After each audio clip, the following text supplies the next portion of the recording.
2歳の息子がここ最近、保育園から帰ってくると必ず冷蔵庫を開けて中を覗き込むようになった。何してるのって聞くと、今日のおやつなーにって真剣な顔で確認してくる。バナナとかヨーグルトだと、やったー。って喜ぶんだけど、リンゴとかみかんだと、でもお母さんのおやつ美味しいよね。って少し残念そうな顔するのが可愛くて、手を洗った後に、早く食べたい。って、せかすのも可愛い。ちなみに今日はプリン作っておいたからきっと大喜びするはず。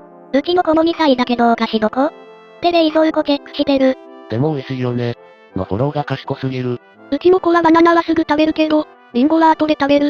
って言って結局忘れるパターン。手作りプリンとか最高のままじゃん。うちも真似しよう。